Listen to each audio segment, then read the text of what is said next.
We're going to continue with the cost of doing business, a cost of production. But this time we're going to move from the short run to the long run. So previously, when we talk about the cost, we talk about the cost in terms of short run. So now we're going to give a stricter definition to short and long run. In microeconomics, the terminology short run and long run, they are quite different from what we're used to in our daily life or in other contexts. Sometimes it is even counterintuitive. Most importantly, the terms short run and long run have nothing to do with the length of time. In our daily life, for example, when we file a tax return, so if you have a financial investment, most likely you'll have to file for capital gains or capital loss. So if you file for a short-term capital loss or capital gains, that means you have held on to this financial asset for less than a year. But if you have held on to this financial investment for more than a year, it is classified as long-term capital gain or long-term capital loss. So, in other words, in many other contexts that we run into in our daily life, we tend to associate short run and long run with the length of time, but that is not the case in microeconomics. Okay? So, short run can be as long as 5 years. Long run can be as short as a few days. So it all depends on one thing. It all depends on whether there's any fixed input in this period of time. So the short run refers to any period of time during which at least one resource cannot be changed. So there's at least one fixed input. That's short run.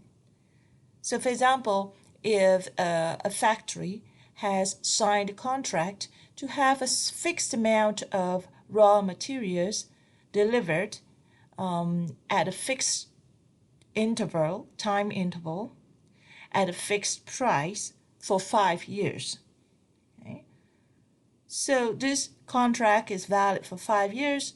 So for this factory, 5 years is a short run. It's a short run because within this 5 years, there's at least one type of input whose amount cannot be changed. That's the raw materials. Okay? So long run is a period of time when every input is variable. So that means there is no fixed input in the long run. Okay? So these days we have technology that allows just-in-time technology, just-in-time delivery, and when you look at some of the e-commerce, they barely hold any inventory. So when they get the order, they get the goods. So in this kind of business, there's very few fixed inputs. So all inputs can be changed within a matter of a few weeks, sometimes even a few days. So for this kind of business, long run is a few days or a few weeks. So the most important difference between the short run and the long run is that the law of diminishing marginal returns does not apply in the long run when all resources are variable. So there is no law of diminishing marginal returns in the long run, because when you recall the law of diminishing marginal returns, the reason that we have the law of diminishing marginal returns is because there's at least one type of fixed inputs. So all other variable inputs, worker for example, they run out of fixed inputs to work with. That's why they are not as productive as before. So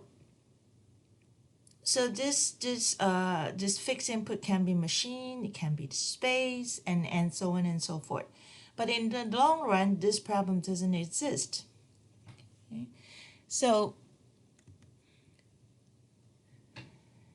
in the long run, a a firm has many sizes to choose from because it's not bound by any fixed inputs. It can be large, it can be small.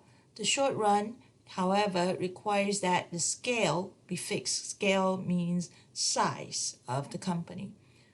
Okay, so that's because it is constrained by one or a few inputs. So let's look at this. The difference between the short run curve and the short run average cost curve and the long run average cost curve. Okay? So let's ignore the bottom panel. Let's just focus on the upper panel. Okay? So when you look at the upper panel, okay, so on the vertical axis, that's the average cost per unit, and on the horizontal axis, we have the quantity of output. So the further to the right, the larger the size or the scale of the company. So in this case, this is a small firm. Okay, so because it produces smaller quantity of goods, and this is the size 8 is a large firm. It produces a large quantity of firms. Okay, so each one of this short run average total cost curve is associated with one size of the firm. So small firm, smallest firm, small firm, small firm, and medium firms, medium-sized firms, and then large firms. Okay, so suppose after all the counts, so suppose you are here. Okay, you're here. So you are of size 3. So this is a small size firm of size 3. And after all the calculation, you have decided to produce Q4. You think it's best for the company to produce this quantity. So Q4 is the quantity of output that you produce. So if you produce Q4, the average total cost is at this level, at A. Okay, so this is the average total cost level. But when you look at it carefully, you can see that it is possible to actually have a lower average total cost at B, okay, if you can increase the size of the company from 3 to 4, okay?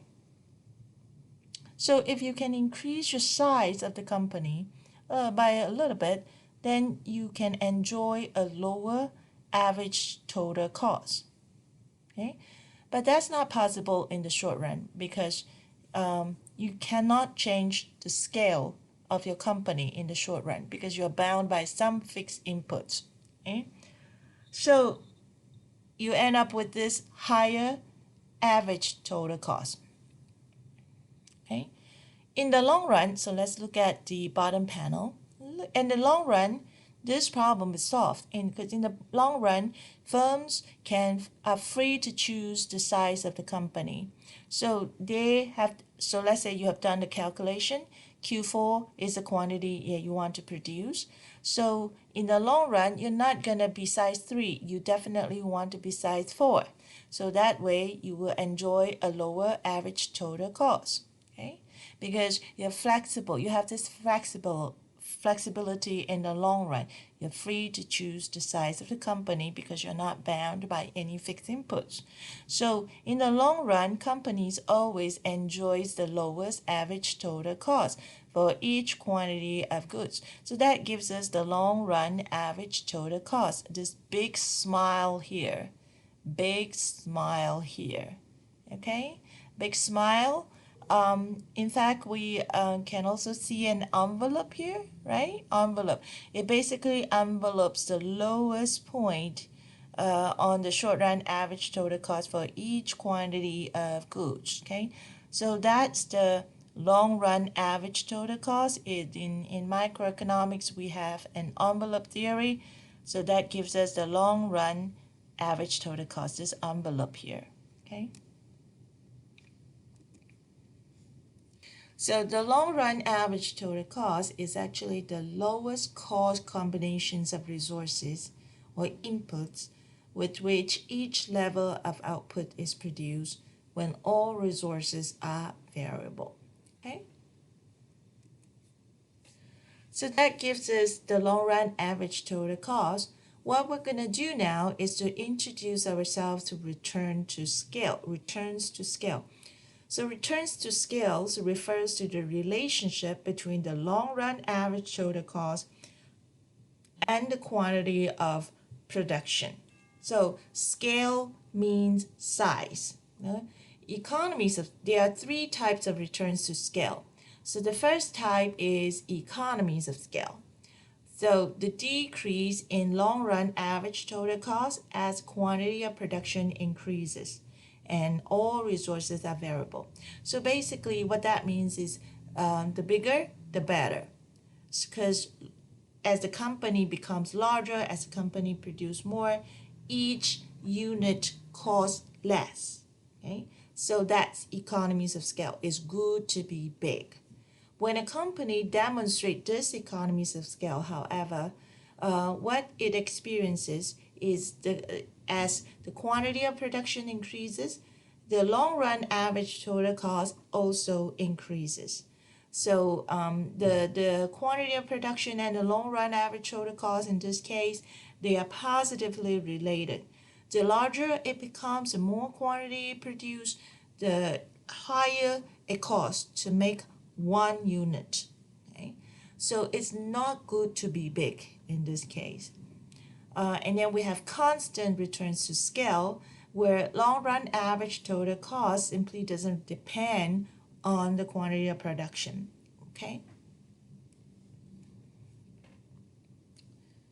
Another way to look at the same thing. Okay, so this is actually still definition, but some of you may prefer this way. Some of you who are mathematically inclined who may prefer this kind of definition. So we're going to show both. Okay, so for economies of scale, one way to look at it is when all inputs are double, the outputs more than double. Okay, so how does that lead to decreasing long run average total cost? So let's look at a simple math exercise. Okay, so average total cost, if as you recall, is total cost divided by the quantity of output, right? So if it's in economies of scale, so what we have here is, well, the inputs are double and the quantity more than double. So let's say, so the inputs obviously contribute to the total cost. So let's say the price of input stays constant. So as inputs double, total cost also double, right? Okay,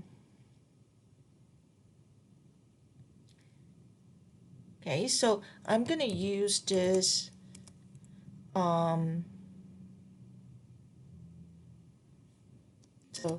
so this is more than double, right?